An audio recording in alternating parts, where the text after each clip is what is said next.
Hello friends, I am MD Harun Al Rashid and welcome to my YouTube channel Harun Bajon. আজকে আমরা এই ভিডিওতে class 11 এর excretory products and their elimination অর্থাৎ রেচন পদার্থ এবং তাদের অপসারণ থেকে একটি এমসিকিউ কোশ্চেনের ভিডিও করেছি যা নিটের জন্য খুব ইম্পর্টেন্ট। এটা পার্ট 1 ভিডিও যেখানে 55 এমসিকিউ কোশ্চেনস ফুললি এক্সপ্লেইন করা হয়েছে এবং এর পার্ট 2 এর পরবর্তীতে আসবে। তো চলো দেরি না করে আমরা শুরু করি। প্রথম হচ্ছে 1 নম্বর কোশ্চেন বলছে কি সুস্থ মানবদেহের মূত্রের নিম্নলিখিত উপাদানগুলোর মধ্যে কোনটির মাত্রা রক্তরসে উপস্থিত ওই উপাদানের মাত্রার সঙ্গে বিশেষ তফাৎ নেই। মানে বলছে নিচের যে উপাদানগুলো দেওয়া আছে এর মধ্যে যেমন অ্যামোনিয়া, সোডিয়াম, পটাশিয়াম, সালফার এর মধ্যে কোনটার উপাদান বা কোনটার মাত্রা রক্তরসের মাত্রা এবং ইউরিনের মাত্রার মধ্যে কোনো পার্থক্য নেই। চলো দেখি আমরা শুরু করি। প্রথমে দেখো সোডিয়াম। তো সোডিয়াম যখন আমরা রক্তরস সিরামে যাব তখন 129 মিলিমোল পার লিটার, কিন্তু পেচ্ছাপের ইউরিনে কত রয়েছে 106 মিলিমোল পার লিটার। পটাশিয়াম যখন যাব আমরা দেখি 4 মিলিমোল পার লিটার এবং ইউরিনে হচ্ছে 57 মিলিমোল পার লিটার, অনেকটাই পার্থক্য। যখন আমরা সালফারকে দেখব তখন সেখানে 0.5 মিলিমোল পার লিটার, কিন্তু এখানে 0.45 মিলিমোল পার লিটার, অর্থাৎ সালফেট যে লবণ রয়েছে সে তার পরিমাণটা সিরাম এবং ইউরিনের মধ্যে একই রকম রয়েছে। আবার অ্যামোনিয়ার ক্ষেত্রে দেখো 0.03 মিলিমোল পার লিটার এবং 14.4 to 23.1 millimole per litre in urine. তাহলে এখানে একমাত্র সালফার আয়ন রয়েছে SO4- সালফেট আয়ন, যার তোমার কনসেন্ট্রেশন ও মাত্রাটা সিরাম এবং ইউরিন দুজনের ক্ষেত্রে 0.5 মিলিমোল পার লিটার রয়েছে। বাকি অ্যামোনিয়া, পটাশিয়াম, সোডিয়াম সবার ক্ষেত্রে কিন্তু অনেকটা করে পার্থক্য রয়েছে সিরাম ইউরিনের মধ্যে।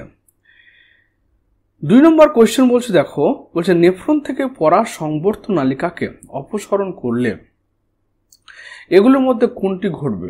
তো যদি আমরা পরা সংবর্ত নালিকা বলতে ডিস্টাল কনভলিউটেড টিউবুলস বলতে কি হচ্ছে ডিস্টাল কনভলিউটেড টিউবুল, এটা যদি আমরা রিমুভ করে দিই, অর্থাৎ এই যে পরা সংবর্ত নালিকা অর্থাৎ এই অংশটাকে যদি আমরা রিমুভ করে দিই তাহলে কি ঘটবে?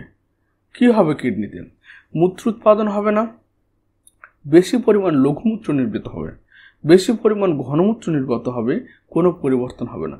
আমরা জানি যে ডিস্টাল কনভলিউটেড টিউবুলের উপরে ADH অথবা ভেসোপ্রেসিন হরমোন কাজ করে। এই ভেসোপ্রেসিন হরমোনটা কি করে? এখান থেকে বেশি পরিমাণে জলকে রিঅ্যাবজর্ব করায়, যার ফলে পেচ্ছাপটা আমাদের কনসেন্ট্রেট হয়, অর্থাৎ ইউরিন জল কম পরিমাণে নির্গত হয়। কিন্তু যদি ADH না থাকে তাহলে কি জলের রিঅ্যাবজর্পশন হবে না, পেচ্ছাপের মাধ্যমে বেশি পরিমাণে জল বাইরে বেরিয়ে যাবে, যার ফলে কি হবে? আমাদের লঘুমূত্র নির্গত হবে, অর্থাৎ যেটা বলছি আমরা ডায়াবেটিস ইনসিপিডাস এর মতো লক্ষণ দেখা দেবে। তাহলে বি এখানে কারেক্ট অপশন, বেশি পরিমাণে লঘুমূত্র নির্গত হবে। 3 নম্বর বলছে, দেখো কি বলছে, নেফ্রনের যে অংশটি সোডিয়ামের সক্রিয় পুনঃশোষণের জন্য দায়ী সেটি হলো। তাহলে আমরা এখানে দেখব সোডিয়ামের সক্রিয় পুনঃশোষণ কে করছে? আমাদের এটা হেনরি লুপের যে অ্যাসেন্ডিং অর্থাৎ ঊর্ধ্ববাহ যেটা নালিকা রয়েছে সেই নালিকাটা, অর্থাৎ এখানে অ্যাসেন্ডিং লুপ হবে, হেনরি লুপের অ্যাসেন্ডিং আর্ম,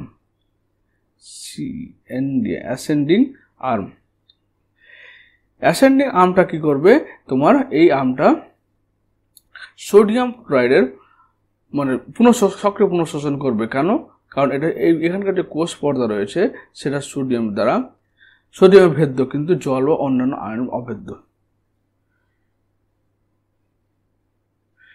এরপর 4 নম্বর কোয়েশ্চেন কি বলছে, দেখো বলছে সবচেয়ে বেশি পুনর্বিশোষণ কোথায় সংঘটিত হয়, অর্থাৎ সবচেয়ে বেশি অ্যাবজর্পশন কোথায় ঘটে? তাহলে সবচেয়ে বেশি রিঅ্যাবজর্পশন, ছবিটা দেখলে বুঝতে পারবে, সবচেয়ে বেশি রিঅ্যাবজর্পশন ঘটছে প্রক্সিমাল কনভলিউটেড টিউবুল বা যেটাকে আমরা PCT বলছি, অর্থাৎ এটা পরাসংবর্ত নালিকা, সংগ্রহ রেনাল ক্যাপসুল এবং হেনলি লুপের ঊর্ধ্বগামী বাহু। তাহলে এখানে 4 নম্বর অ্যাকশনটা হচ্ছে কি পরাসংবর্ত নালিকা, অর্থাৎ এটা হচ্ছে কি পিসিটি, প্রক্সিমাল কনভলিউটেড টিউবুল। 5 নম্বর কোয়েশ্চেন বলছে এদের মধ্যে কোন ক্ষেত্রে মূত্রের মাধ্যমে প্রোটিন নির্গত হবে, মানে নিচে এই ডিজিজগুলো দেওয়া আছে, এর মধ্যে কার দ্বারা তোমার কি তৈরি হচ্ছে, প্রোটিন নির্গত হয়, যেমন গ্যালাক্টোসিউরিয়া, কিটোসিস, নেফ্রাইটিস, ফ্রুক্টোসুরিয়া। তো দেখ গ্যালাক্টোসুরিয়া মানে হচ্ছে যার মাধ্যমে গ্যালাক্টোজ বেরোচ্ছে। নেফ্রাইটিস মানে হচ্ছে যেখানে কিডনি টিস্যু বিকাম ইনফ্লেম, যেটা আমরা গ্লোমেরু নেফ্রাইটিস আছে, গ্লোমেরু নেফ্রাইটিস একটা পার্ট, যেখানে কি হচ্ছে যে নেফ্রনটা কোনো ব্যাকটেরিয়া বা ভাইরাল ইনফেকশনের দ্বারা কি হয়েছে, ইনফ্লামেশন হয়ে গেছে। কিটোসিস মানে হচ্ছে যার মাধ্যমে কিটোন বডি বেরোবে। ফ্রুক্টোসুরিয়া কথাটির অর্থ হচ্ছে যেখান থেকে ফ্রুক্টোজ বেরোবে, ফ্রুক্টোজ এবং ইউরিয়ার মাধ্যমে বেশি বেশি পরিমাণে ফ্রুক্টোজ বেরোতে হবে। তো এখানকার প্রোটিন নির্গত হয় নেফ্রাইটিসের মাধ্যমে। কেন? কারণ এই নেফ্রাইটিসের মাধ্যমে কি হয়, কিডনির নেফ্রনটা ইনফ্লামড হবে, ইনফ্লামড মানে ফুলে যাওয়া, প্রদাহ হওয়া, যার ফলে তোমার বেশি বেশি ফিল্ট্রেশন কাজটা অ্যাক্টিভলি হবে না। 6 নম্বর প্রশ্ন বলছে নিম্নলিখিত কোন বক্তব্যটি সত্য কোনটা? হেনলি লুপের অধোগামী অংশটিতে জল প্রবেশ করতে পারে না। তাহলে হেনলি লুপের যে অধোগামী অংশ, এখানে জল প্রবেশ করতে পারে না, জল এখানে প্রবেশ করে, কারণ জলের জন্য সাধারণত এই কোষ পর্দাটা ভেদ্য। বি নম্বর বলছে হেনলি লুপের ঊর্ধ্বগামী অংশতে জল প্রবেশ করতে পারে না, ঊর্ধ্বগামী অংশটা শুধুমাত্র সোডিয়াম ক্লোরাইডের দ্বারা, সোডিয়াম ক্লোরাইড ভেদ্য। এবং হেনলি লুপের অধোগামী অংশটিতে ইলেকট্রোলাইট প্রবেশ করতে পারে না, কোনো ইলেকট্রোলাইট প্রবেশ করতে পারে না। কোনটা? অধোগামী অংশ, এই অংশটাতে শুধুমাত্র জল প্রবেশ করতে পারে। হলো হেনলি লুপের ঊর্ধ্বগামী অংশতে জল প্রবেশ করতে পারে না, তাহলে এখানে ডি হচ্ছে রাইট অ্যান্সার, যে ঊর্ধ্বগামী অংশ যেটা রয়েছে সেখানে জল প্রবেশ করতে পারে না, ঊর্ধ্বগামী অংশে জল প্রবেশ করতে পারে না, কিন্তু অধোগামী অংশে শুধুমাত্র জল প্রবেশ করে। ঊর্ধ্বগামী অংশে শুধুমাত্র সোডিয়াম, পটাশিয়াম এবং ক্লোরিনের রিঅ্যাবজর্পশন হয়।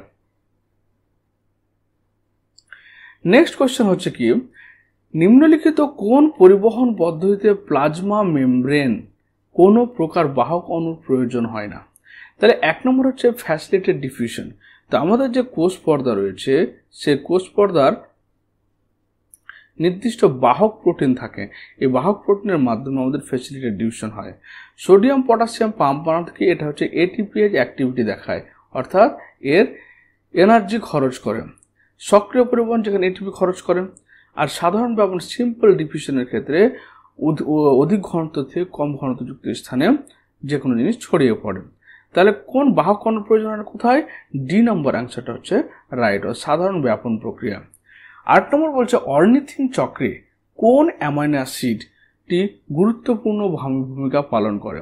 তো আমরা একটা অর্নিথিন চক্রটা একটু লক্ষ্য করে দেখতে পাবো, যেখানে আমাদের শরীরে মেটাবলিক ওয়েস্ট মাধ্যমে যে অ্যামোনিয়া তৈরি হলো, বাইকার্বনেট তৈরি হলো, সেগুলো কার্বন ডাইঅক্সাইডের সঙ্গে যুক্ত হওয়ার ফলে কার্বোমোইল ফসফেট সিনথেস এনজাইমের দ্বারা কার্বোমোইল ফসফেট তৈরি করছে। কোথায়? মাইটোকন্ড্রিয়া, লিভারের মাইটোকন্ড্রিয়াতে। এরপর সিট্রুলিন, অর্নিথিন ট্রান্সকার্বোমাইলেজের মাধ্যমে সিট্রুলিন তৈরি করে, সিট্রুলিন থেকে আবার তোমার কি সাইটোপ্লাজমের মধ্যে আর্জিনোসাকসিনের সিনথেজ, এর মাধ্যমে আর্জিনিন সাকসিনেট তৈরি করছে। তারপর আর্জিনিন, অর্নিথিন, আর অর্নিথিন মাইটোকন্ড্রিয়া ঢুকে তোমার সিট্রুলিন তৈরি করছে, এবং এখান থেকে ইউরিয়া বেরিয়ে যাচ্ছে কিডনির মাধ্যমে। তো এখানে কি লাগছে? 1 নম্বর হচ্ছে কি অর্নিথিন লাগছে, আর একটা হচ্ছে সিট্রুলিন লাগছে, দুটো অ্যামাইনো অ্যাসিড রয়েছে। গ্লাইসিন মিথিলিন, এখানে গ্লাইসিন মিথিলিন কোথাও পাবে না। সিট্রুলিন গ্লাইসিন কোনো গল্পই নেই এখানে।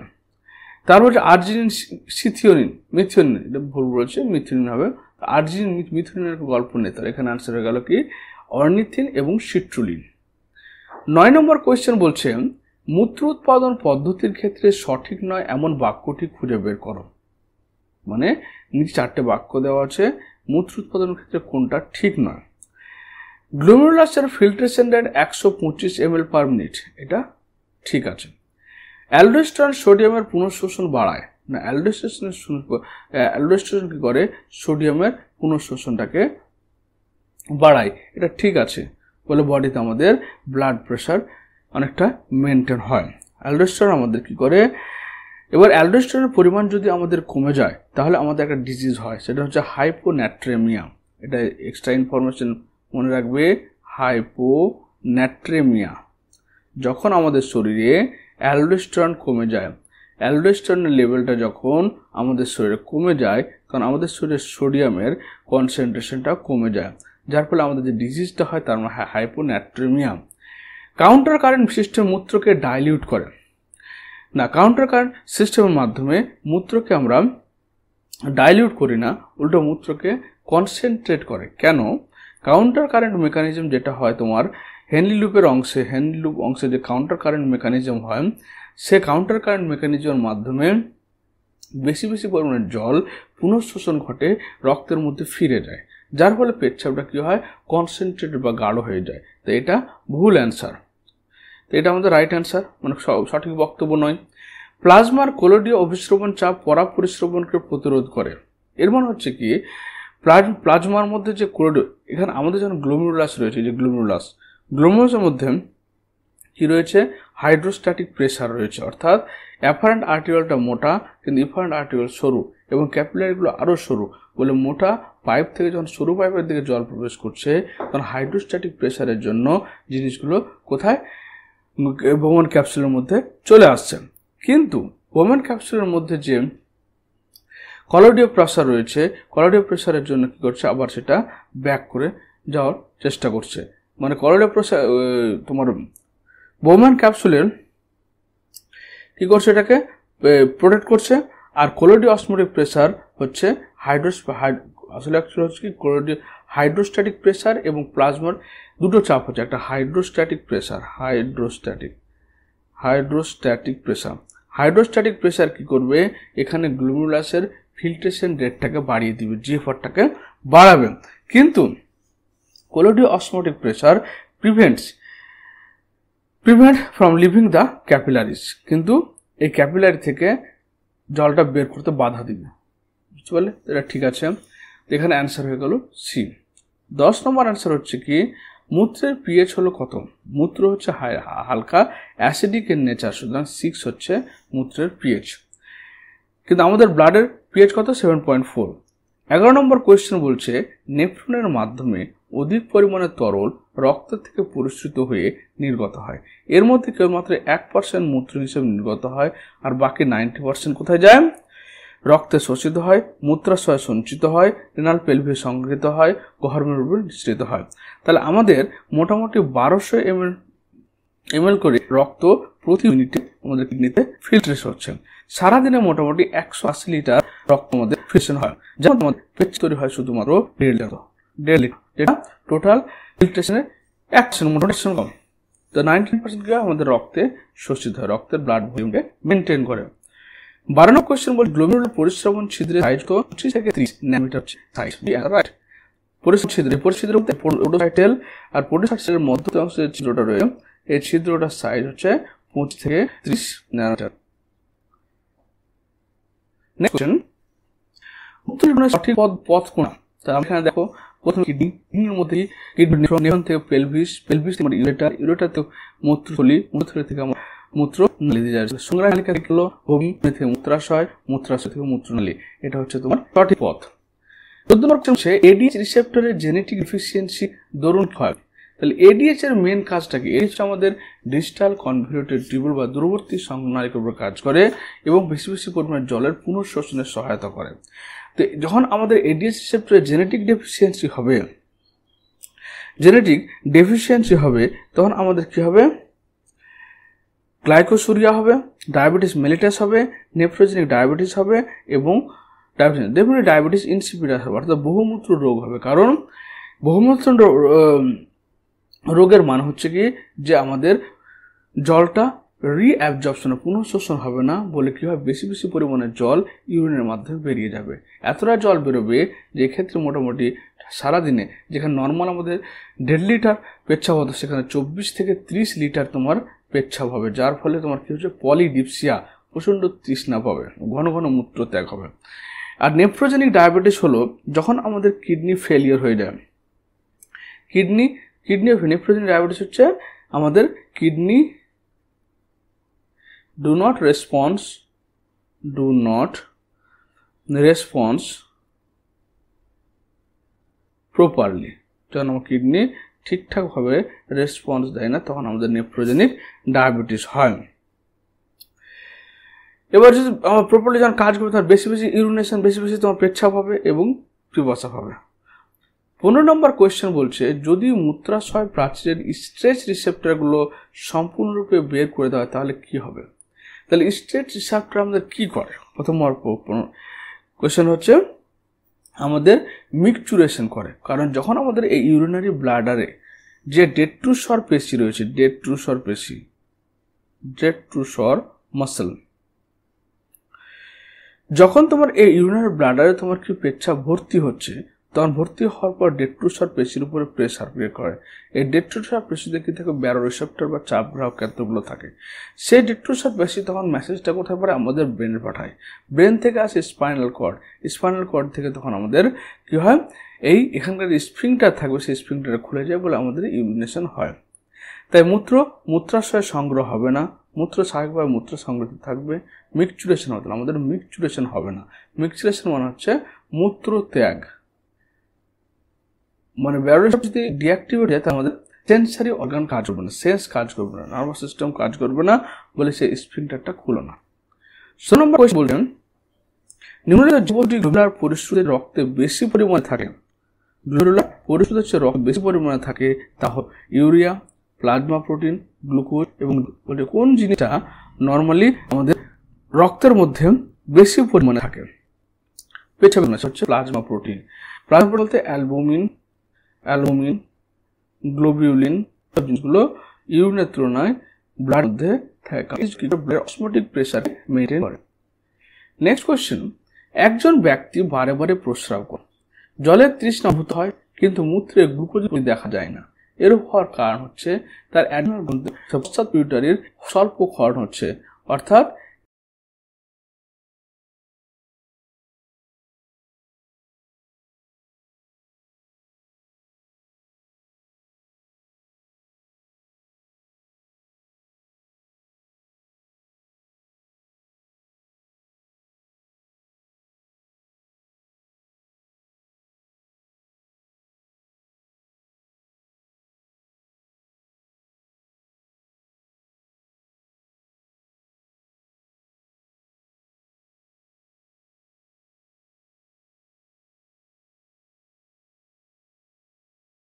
এডিএইচ ডেফিসিয়েন্সি হচ্ছে ওর ক্ষেত্রে এডিএইচ ডেফিসিয়েন্সি।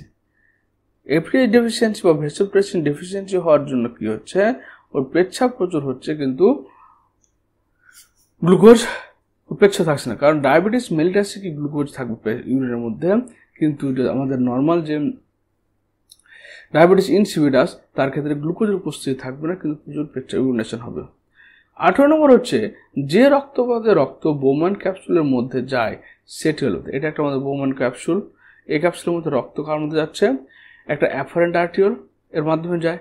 তো এখানে অন্তর্মুখী ধমনিকা, বহির্মুখী ধমনিকা, বৃক্কীয় শিরা, বৃক্কীয় প্রোটিয়াল শিরা। তাহলে এখানে অন্তর্মুখী ধমনিকার মাধ্যমে আমাদের যে রকম রক্ত বোম্যান ক্যাপসুলের মধ্যে যায় সেটি হলো অ্যাফারেন্ট আর্টিওল, অ্যাফারেন্ট আর্টিওলের মাধ্যমে যায়।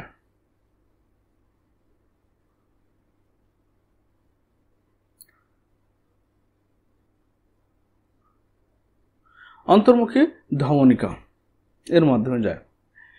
19 নম্বর হচ্ছে ডায়াবেটিস ইনসিপিডাস রোগ হওয়ার কারণ কি? কারণ ভেসোপ্রেসিনের অল্প ক্ষরণের জন্য ডায়াবেটিস ইনসিপিডাস হয়। 19 নম্বর হচ্ছে হেনরি লুপের প্রধান কাজ কি? হেনরি প্রধান কাজ জলের শোষণ, শর্করা শোষণ, সোডিয়াম শোষণ, আয়রনের ক্ষরণ। এবার হেনরি লুপের দুটো অংশ রয়েছে, যেটা তোমার হচ্ছে ডিসেন্ডিং অর্থাৎ নিচের দিকে যে অংশের নামছে তার প্রধান কাজ হচ্ছে জলের পুনঃশোষণ ঘটানো, আর যেটা অ্যাসেন্ডিং লুপ হচ্ছে তার প্রধান কারণ হচ্ছে সোডিয়াম, পটাশিয়াম, ক্লোরিনের পুনঃশোষণ ঘটানো। তো এখানে আমাদের অ্যান্সার হবে জলের শোষণ ঘটানো। 20 নম্বর হচ্ছে নিচের কোন জোড়াটি সঠিক? মানুষ হচ্ছে ইউরিওটেলিক, কারণ মানুষ পেচ্ছাপের মাধ্যমে ইউরিয়া ত্যাগ করে। পক্ষী হচ্ছে অ্যামোনোটেলিক, পরীক্ষা হচ্ছে ইউরিকোটোলিক। আবার হচ্ছে কি মৎস্য হচ্ছে ইউরিকোটোলিক, মৎস্য হচ্ছে অ্যামোনোটোলিক।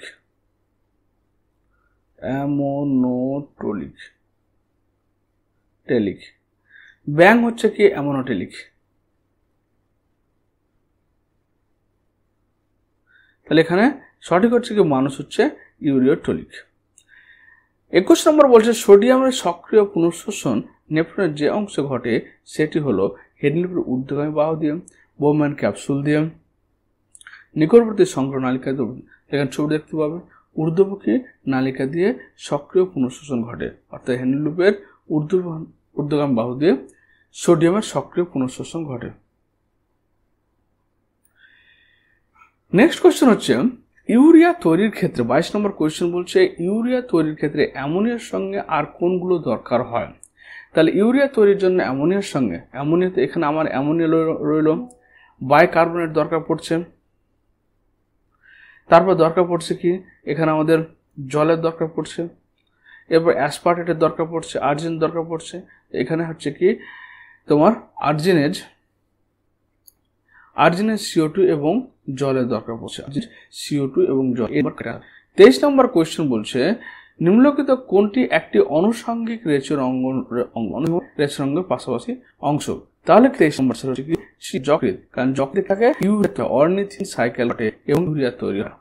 24 নম্বর কোয়েশ্চেন বলছে কি প্রতিদিন যে পরিমাণ গ্লুকোজ পরিশোধ উৎপন্ন হয় তা হলো কত হচ্ছে হলো প্রতিদিন বোম্যান ক্যাপসুলে কতগুলো পরিশ্রুত ফিল্ট্রেট তৈরি হয় প্রতিদিন। তার 180 লিটার ব্লাডকে পিউরিফাই করে ফিল্ট্রেট করে। 25 নম্বর বলছে নেফ্রন জলের শোষণকে পরিশ্রবণের মাধ্যমে, সানবেপনের মাধ্যমে, সক্রিয় পরিবহনের মাধ্যমে, অভিশ্রবণের মাধ্যমে। নেফ্রন যে রয়েছে জলের শোষণ ঘটে কিসের মাধ্যমে? অভিশ্রবণের মাধ্যমে। অভিশ্রবণ কাকে বলে? যখন দুটো একটা সলিউশন, যখন দুটো সলিউশন পাশাপাশি অবস্থান করে এবং একটা অর্ধবিরোধ করা থাকে তখন কম ঘনত্ব থেকে বেশি ঘনত্বকে জল কম ঘনত্বের দিকে দ্রাবকের মুভমেন্ট হয়, সেটাকে বলে অভিশ্রবণ বলা হয়।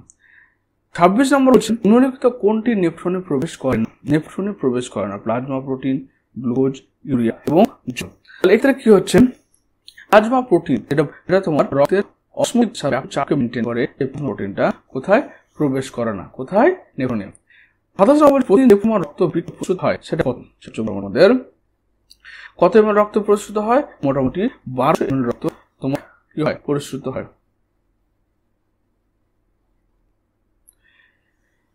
28 নম্বর প্রশ্ন বলছে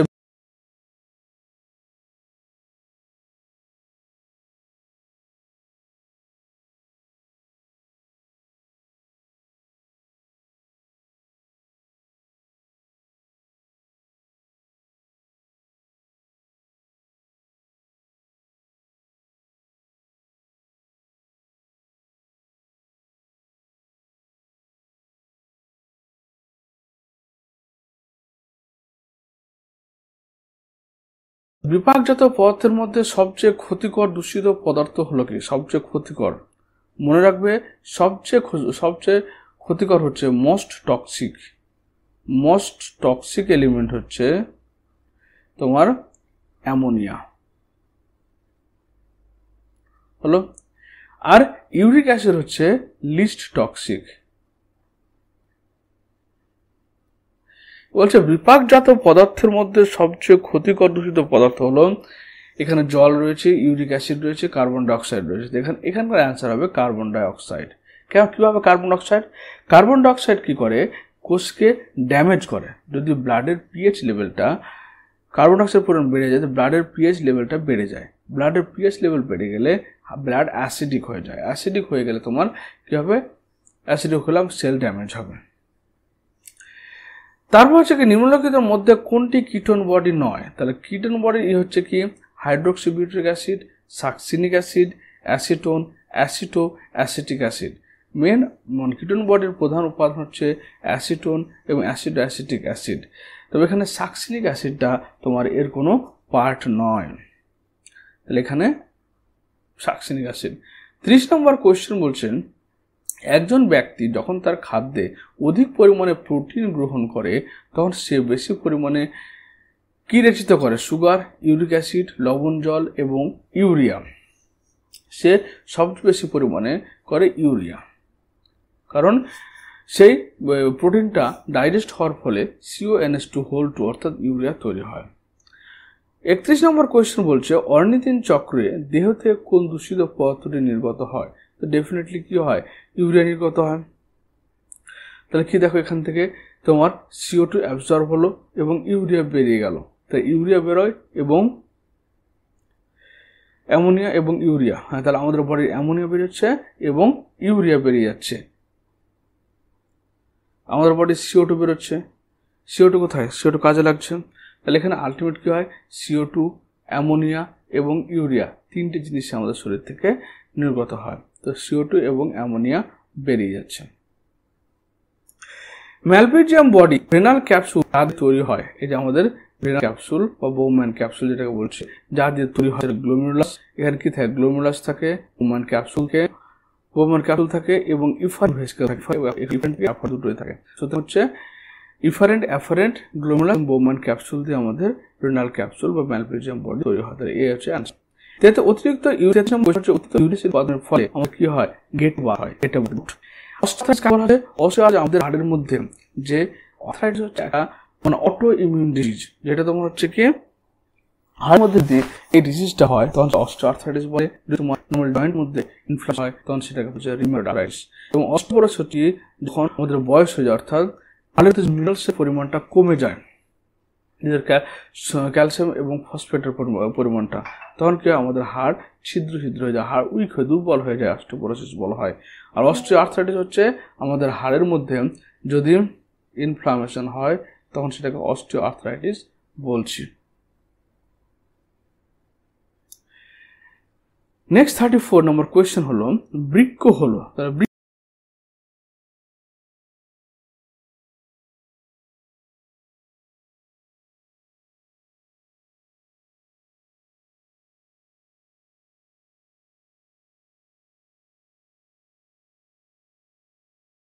কি জিনিস?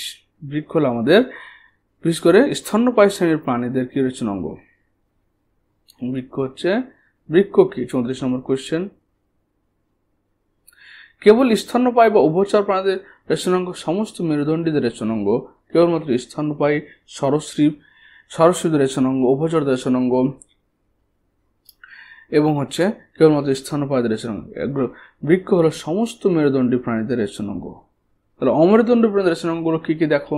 যেমন পরিফেরার ক্ষেত্রে কিছু হয়, ওদের কোনো নির্দিষ্ট রেচনাঙ্গ নেই, তাই বডি সারফেসের মাধ্যমে রেচন হয়। নিডারিয়ার ক্ষেত্রে বডি সারফেসের মাধ্যমে হয়। টিনোফোরার মধ্যে বডি সারফেসের মাধ্যমে হয়। প্ল্যাটিহেলমিনথসের মধ্যে কি ক্যানাল সিস্টেম বা ফ্লেম সেল বা ক্যানাল সিস্টেম রয়েছে এদের। অ্যাসক্লেমিনথিসের ক্ষেত্রে রেনেট সেল রয়েছে, তারপর হচ্ছে অ্যানলিডার ক্ষেত্রে নেফ্রিডিয়া এবং বডি সারফেস। আর্থ্রোপডার ক্ষেত্রে অনেক রয়েছে, যেমন পেরিপেটাসের ক্ষেত্রে নেফ্রিডিয়া রয়েছে, গ্রিন গ্ল্যান্ড রয়েছে কার ক্ষেত্রে? তোমার প্রন চিংড়ির ক্ষেত্রে। কক্সাল গ্ল্যান্ড রয়েছে অ্যারাকনিডার ক্ষেত্রে। তারপর হচ্ছে তোমার ম্যালপিজিয়ান টিউবুলস রয়েছে কার ক্ষেত্রে? এটা হচ্ছে ইনসেক্টের ক্ষেত্রে, মানে ককরোচের ক্ষেত্রে। সেল গ্ল্যান্ড রয়েছে, ম্যাক্সিলারি গ্ল্যান্ড ক্রাস্টেসিয়ান লার্ভার ক্ষেত্রে। হেপাটো প্যানক্রিয়াজ রয়েছে লিমুলাসের ক্ষেত্রে। আবার এক্সোস্কেলেটন রয়েছে class Insecta and Crustacea. Fat bodies রয়েছে ইনসেক্টার ক্ষেত্রে। নেফ্রোসাইট হচ্ছে তোমার কার ক্ষেত্রে? ইনসেক্টের ক্ষেত্রে। মোলাস্কার ক্ষেত্রে হয়ে গেল কি? অর্গান অফ বোজানাস বা পেরিকর্ডিয়াল গ্ল্যান্ডস।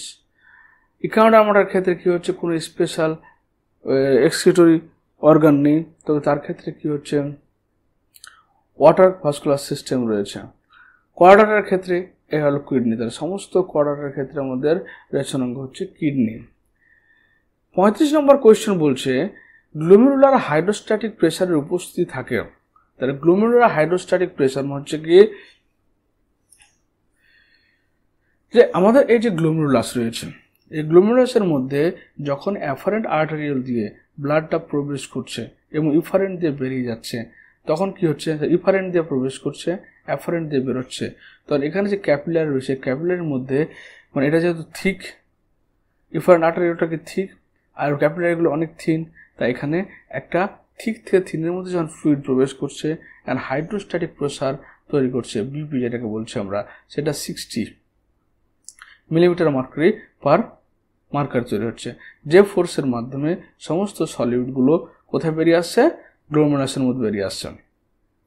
গ্লোমেরুলাসের মধ্যে আবার তিনটে প্রেসার কাজ করছে, একটা কোলয়েড অসমোটিক প্রেসার কাজ করছে, ক্যাপসুলার প্রেসার কাজ করছে, মানে ক্যাপসুলের মধ্যে যখন হাই স্পিডে কোনো জিনিস ঢুকছে, ক্যাপসুলে একটা বিপরীত ফোর্স ক্রিয়েট করছে, সেটা হচ্ছে ক্যাপসুলার প্রেসার, এবং কোলয়েড অসমোটিক প্রেসার কাজ করছে।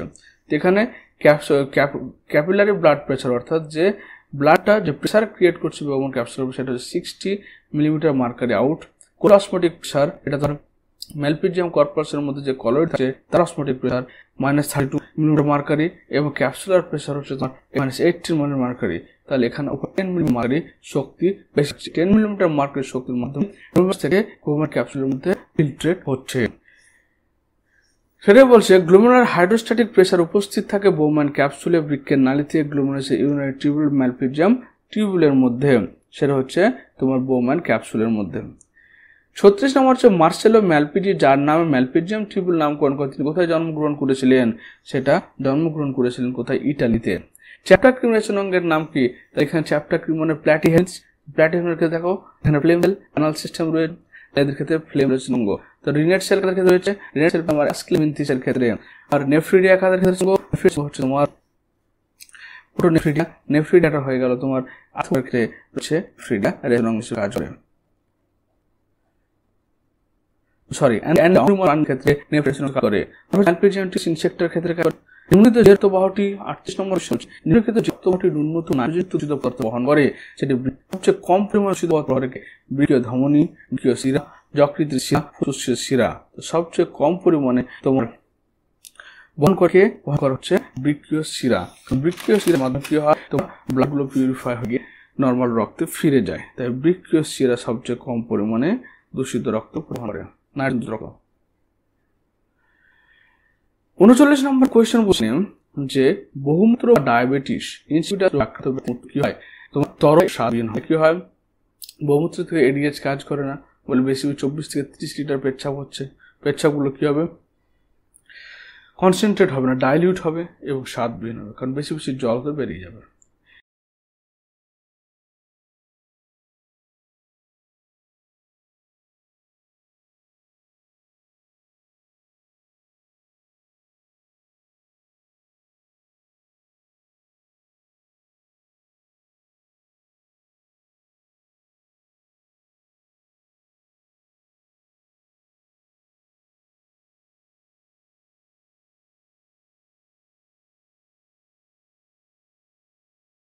চল্লিশ নম্বর কোয়েশ্চেন বলছে, মূত্রে আরবিসি পাওয়া গেলে তাই কি বলা হয়, হিমাচুরিয়া বলা হয়।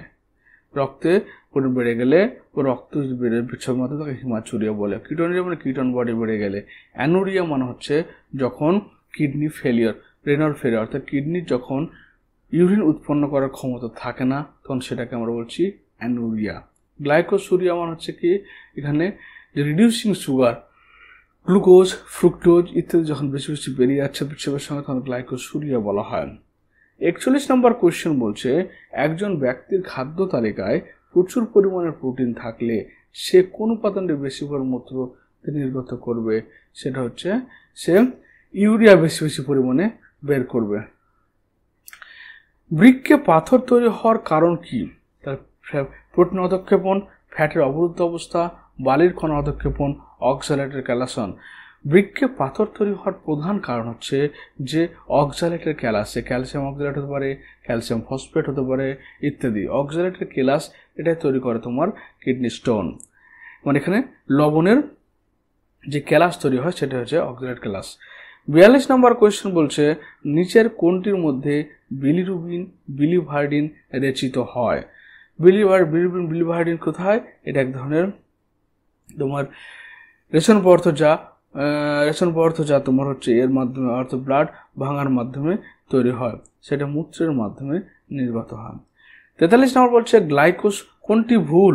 গ্লাইকোসুরিয়া মূত্রে গ্লুকোজ থাকলে ঠিক আছে, অ্যালবুমিন ইউরিয়া মূত্রে অ্যালবুমিন থাকলে ঠিক আছে, কিটোন ইউরিয়া মূত্রে কিটোন বডি থাকলে সেটাও ঠিক আছে, ইউরেমিয়া মূত্রে ইউরিয়া থাকলে না, যখন তোমার নো ইউরিন ফর্মেশন, যখন কিডনি আর ইউরিন ফর্মেশন করতে পারবে না তখন সেটাকে বলা হচ্ছে ইউরেমিয়া। এখানে নেক্সট হচ্ছে 44 নম্বর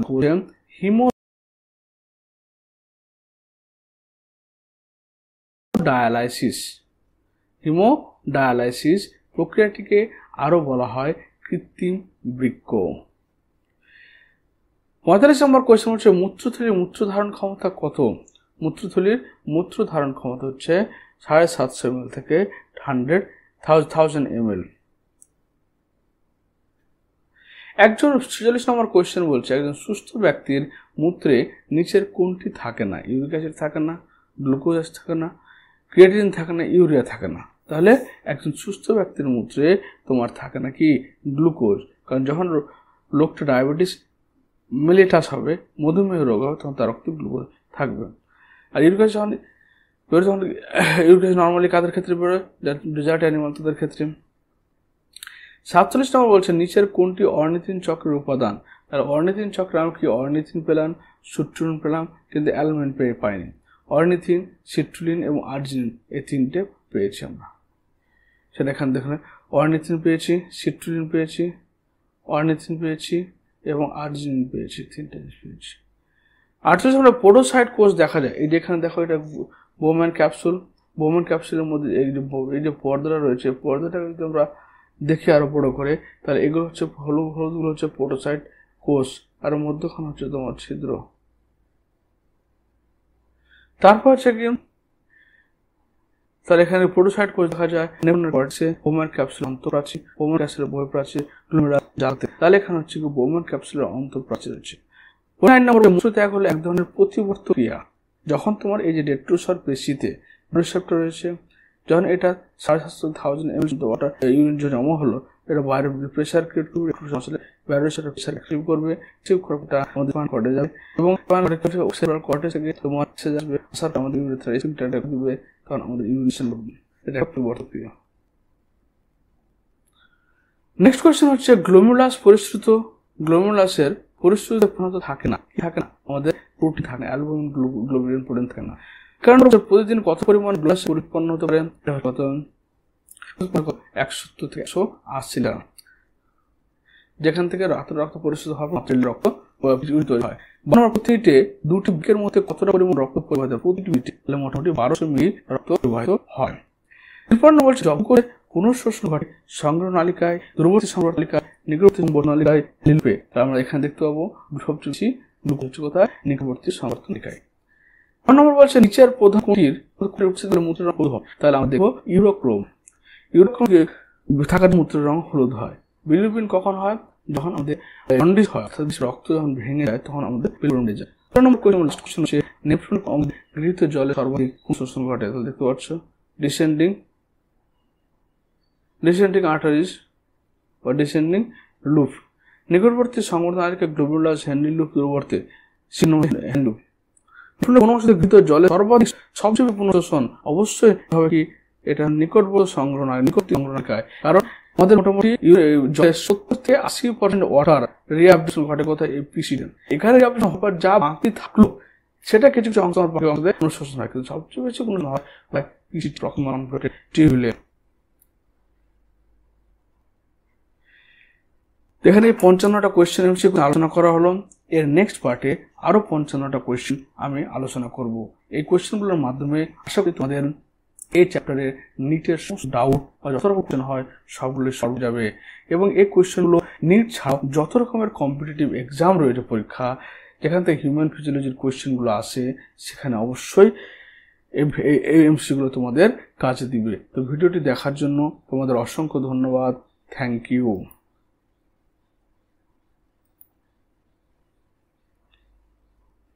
চলো, একটা হয়ে গেল, এডিট মেরে দেবো। এডিট মেরে দিলে আমার মিটে যাবে।